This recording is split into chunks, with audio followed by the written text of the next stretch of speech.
ಆತ್ಮೀಯ ಬಂಧುಗಳೇ, ಶ್ರೀಮದ್ ಭಗವದ್ಗೀತೆ ತತ್ವ ವಿವೇಚನೆ ಟೀಕಾ ಅಧ್ಯಾಯ 6 ಆತ್ಮ ಸಂಯಮ ಯೋಗ. ಇದರಿಂದ 32ನೇ ಶ್ಲೋಕವನ್ನ ನಾವು ತಿಳ್ಕೊಳ್ತಾ ಇದ್ವಿ. ಹೋದ ಭಾಗದಲ್ಲಿ ಪರಮಾತ್ಮ ಪ್ರಾಪ್ತಿಯಾಗಿರುವಂತಹ ಮಹಾ ಯೋಗಿ ಪುರುಷರಿರ್ತಾರಲ್ಲ, ಅವರು ಇಡೀ ಚರಾಚರ ಜಗತ್ತಿನ ಸುಖ ದುಃಖಗಳ ಅನುಭವ ಅನ್ನೋದು ಅವ್ರಿಗೆ ವಾಸ್ತವವಾಗುತ್ತೋ ಅಥವಾ ಕೇವಲ ಆ ರೀತಿ ಪ್ರತೀತಿ ಆಗತ್ತಾ ಅನ್ನುವಂಥ ಪ್ರಶ್ನೆಗೆ ಉತ್ತರವನ್ನ ಡೀಟೇಲ್ ಆಗಿ ತಿಳ್ಕೊಂಡಿದ್ವಿ. ಈಗ ಮುಂದಿನ ಪ್ರಶ್ನೆ ಏನು ಅಂತಂದ್ರೆ, ವಾಸ್ತವದಲ್ಲಿ ಅನುಭವವಾಗುವುದಿಲ್ಲವಾದ್ರೆ ಮತ್ತೆ ಲೋಕದ ದೃಷ್ಟಿಯಲ್ಲಿ ಪ್ರತೀತಿ ಆಗುವಂತ ದುಃಖಗಳ ನಿವೃತ್ತಿಗಾಗಿ ಅವನಿಂದ ಪ್ರಯತ್ನ ಹೇಗೆ ನಡೆಯುತ್ತೆ ಅಂತ ಪ್ರಶ್ನೆ ಮಾಡ್ತಾ ಇದ್ದಾರೆ. ಈಗ ಅವನಿಗೆ ವಾಸ್ತವದಲ್ಲಿ ಅನುಭವನೇ ಆಗೋದಿಲ್ಲ ಅಂತಂದ್ಮೇಲೆ ಲೋಕದ ದೃಷ್ಟಿಯಲ್ಲಿ ಕಾಣಿಸುವಂತ ದುಃಖಗಳ ನಿವೃತ್ತಿಗೋಸ್ಕರ ಅವನು ಪ್ರಯತ್ನ ಮಾಡ್ತಿರ್ತಾನಲ್ಲ, ಏನೋ ಒಂದು ಒಳ್ಳೇದ್ ಮಾಡುವುದು ಅದೆಲ್ಲ ಮಾಡ್ತಿರ್ತಾನಲ್ಲ, ಆ ಕೆಲಸಗಳು ಅವನಿಂದ ಹೇಗಾಗುತ್ತೆ ಅಂತಂದ್ಬಿಟ್ಟು ಇಲ್ಲಿ ಪ್ರಶ್ನೆ ಮಾಡ್ತಾ ಇದ್ದಾರೆ. ಉತ್ತರ ಏನು ಅಂತಂದ್ರೆ, ಇದೇ ಅವನ ವಿಶೇಷತೆ. ಅಂದ್ರೆ ಅರ್ಥ ಏನು, ಕಾರ್ಯಗಳ ಸಂಪಾದನೆ ಉತ್ತಮ ರೂಪದಲ್ಲಿ ಆಗುತ್ತಿದ್ರೂ ಕೂಡ ಅವನಿಗಾಗಿ ಯಥಾರ್ಥದಲ್ಲಿ ಆ ಕಾರ್ಯಗಳ ಅಸ್ತಿತ್ವವೇ ಇರೋದಿಲ್ಲ. ಅಂದ್ರೆ ಅವನ ಮೂಲಕ ಏನೋ ಒಂದು ಒಳ್ಳೆ ಕೆಲಸ ನಡೀತಾ ಇದ್ರೂ ಕೂಡ ಅವನಿಗೆ ಆ ಕೆಲಸಗಳ ಅಸ್ತಿತ್ವನೇ ಇರೋದಿಲ್ಲ. ಅಂದ್ರೆ ಇದಕ್ಕೇನು ಅಸ್ತಿತ್ವ ಇಲ್ಲ ಅನ್ನೋದು ಗೊತ್ತಿರುತ್ತೆ, ಮತ್ತೆ ಅದರಿಂದ ಅವನಿಗೆ ಯಾವ ಪ್ರಯೋಜನನೂ ಕೂಡ ಇರೋದಿಲ್ಲ.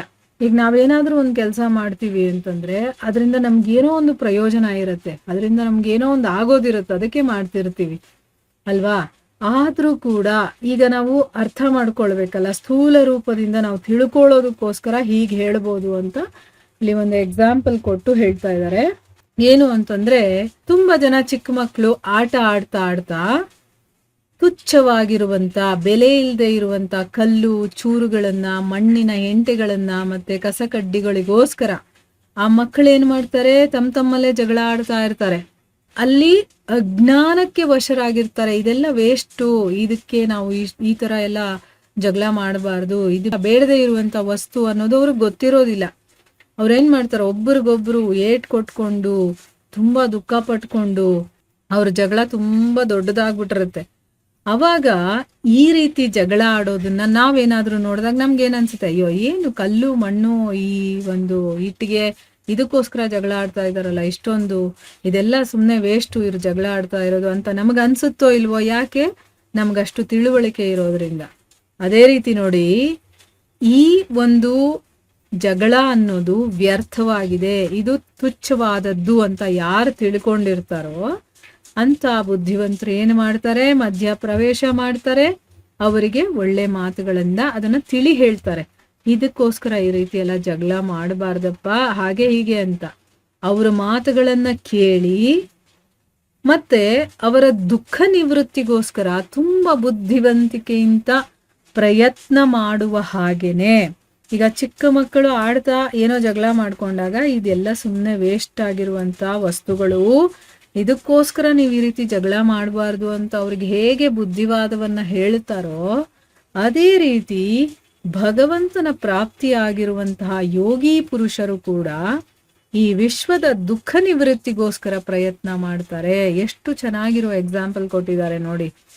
ಈಗ ಅವ್ರಿಗೆ ಏನನ್ಸುತ್ತೆ ಅಂದ್ರೆ, ನಾವು ಆಸ್ತಿ ಪಾಸ್ತಿ ಹೆಸರು ಪ್ರತಿಷ್ಠೆ ಹಾಗೆ ಹೀಗೆ ಅಂತ ನಾವೆಲ್ಲ ಎಷ್ಟು ಒದ್ದಾಡ್ತಾ ಇದ್ದೀವಿ, ಕಿತ್ತಾಡ್ತಾ ಇದ್ದೀವಿ, ಒಬ್ರಿಗೊಬ್ರು ದ್ವೇಷ ಮಾಡ್ತೀವಿ, ಇದೆಲ್ಲ ಮಾಡ್ತಾ ಇದ್ದೀವಲ್ವಾ. ಇದನ್ನೆಲ್ಲ ಅವ್ರು ನೋಡಿದಾಗ ನಗು ಬರುತ್ತೆ ಅವ್ರಿಗೆ. ಬೇಡದೇ ಇರೋದಕ್ಕೋಸ್ಕರ ಎಲ್ಲ ಇವರು ಇಷ್ಟೆಲ್ಲ ಒದ್ದಾಡ್ತಾ ಇದಾರಲ್ಲ ಅಂತ ಅಂದ್ಬಿಟ್ಟು ಅವರು ನಮ್ಮ ದುಃಖವನ್ನ ನಿವೃತ್ತಿ ಮಾಡೋದಕ್ಕೆ ಪ್ರಯತ್ನ ಮಾಡ್ತಾರೆ. ಈಗ ಬುದ್ಧಿ ಇಲ್ಲದೆ ಇರುವ ಮಕ್ಕಳು ಕಲ್ಲು ಕಸ ಮಣ್ಣು ಇದಕ್ಕೋಸ್ಕರ ಜಗಳ ಮಾಡ್ತಿದಾರಲ್ಲ, ಅದೇ ರೀತಿ ನಾವು ಹಣ ಮಾನ ಪ್ರತಿಷ್ಠೆ ಕೀರ್ತಿ ಇಂಥದಕ್ಕೋಸ್ಕರ ಜಗಳ ಮಾಡ್ತಾ ಇದ್ದೀವಿ. ಯಾವ ಮಹಾಪುರುಷರಿಗೆ ಈ ಜಗತ್ತಿನಲ್ಲಿರುವಂತಹ ಧನ ಆಗಿರ್ಬೋದು, ಮಾನ ಪ್ರತಿಷ್ಠೆ ಕೀರ್ತಿ ಇದ್ಯಾವುದೇ ವಸ್ತುಗಳಿಂದ ಯಾವ ಪ್ರಯೋಜನನೂ ಇಲ್ವೋ, ಯಾರ ದೃಷ್ಟಿಯಲ್ಲಿ ಯಾವುದನ್ನ ಪಡೆಯೋದು ಏನೂ ಇಲ್ವೋ, ಅವರ ದೃಷ್ಟಿಯಲ್ಲಿ ಪಡ್ಕೊಳ್ಬೇಕಾಗಿರುವಂಥದ್ದು ಏನೂ ಉಳಿದಿಲ್ಲ. ಮತ್ತೆ ವಸ್ತುತಃ ಯಾರಿಗೋಸ್ಕರ ಒಬ್ಬ ಪರಮಾತ್ಮನನ್ನ ಬಿಟ್ಟು ಬೇರೆ ಯಾವುದರ ಅಸ್ತಿತ್ವನೇ ಉಳಿದಿಲ್ವೋ, ಹೇಳಲಸದಳವಾದ ಅಂದ್ರೆ ಏನು, ಇಂಥವರ ಒಂದು ಸ್ಥಿತಿ ಹೇಗಿದೆ ಅಂತ ಹೇಳೋದಕ್ಕೆ ಆಗೋದಿಲ್ಲ. ಯಾವ ದೃಷ್ಟಾಂತದಿಂದಲೂ ಕೂಡ ನಾವು ತಿಳ್ಕೊಳ್ಳೋದಕ್ಕೆ ಅಸಂಭವವಾಗಿರುತ್ತೆ.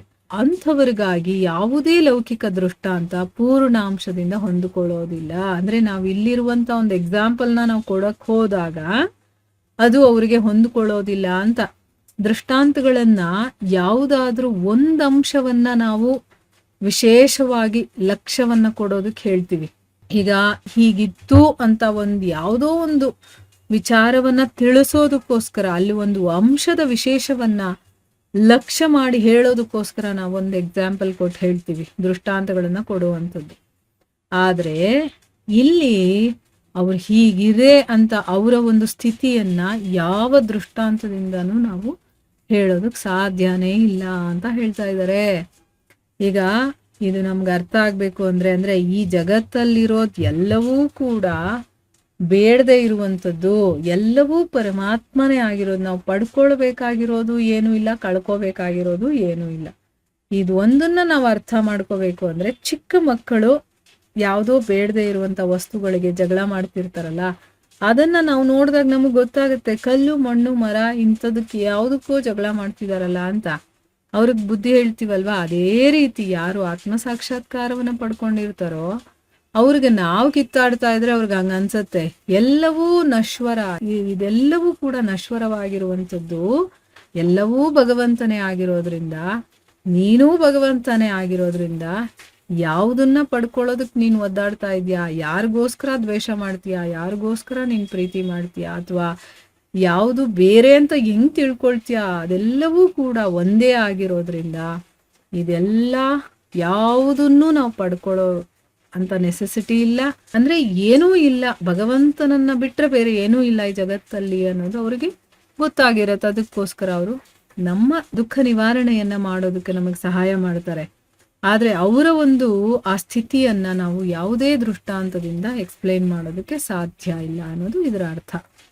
ಸೊ ಇಲ್ಲಿಗೆ ನಾವು ನಿಲ್ಸೋಣ. ಹರೇ ಕೃಷ್ಣ.